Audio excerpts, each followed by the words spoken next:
Here's the only weight loss technique that actually works. It's intermittent fasting. Do you practice intermittent fasting?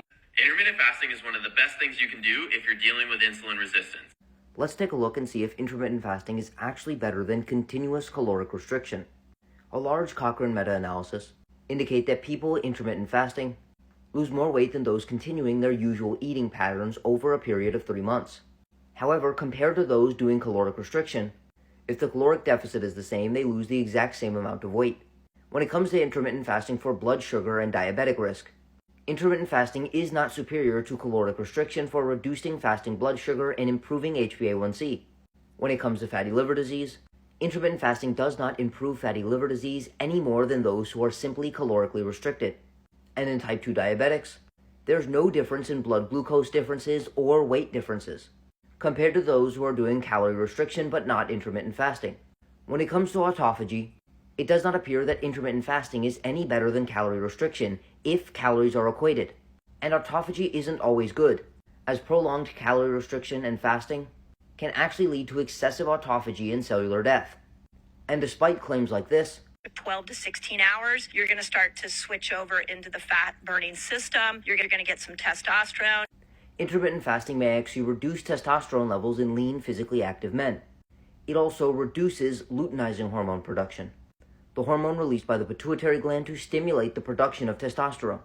Importantly, this does not appear to affect muscle mass or muscular strength, but it certainly does not improve it, or improve sexual function.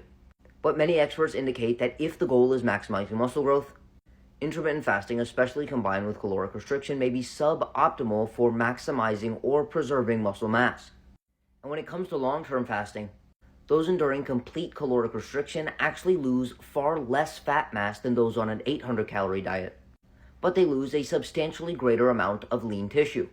And one study looking at an 8-hour time-restricted eating regimen found that lean mass loss was greater in the time-restricted eating group than the continuous energy restriction group.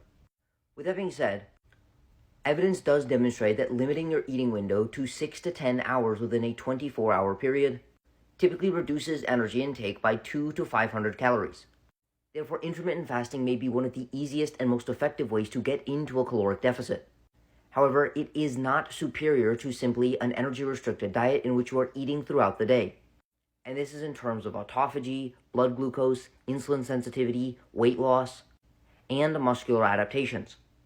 But you may find that intermittent fasting is more convenient, reduces your appetite, helps you stay focused on other tasks for longer, and fits with your overall lifestyle. But if you're looking for the aforementioned benefits, it appears that the reason intermittent fasting is effective for improving these markers is by allowing you to get into a caloric deficit.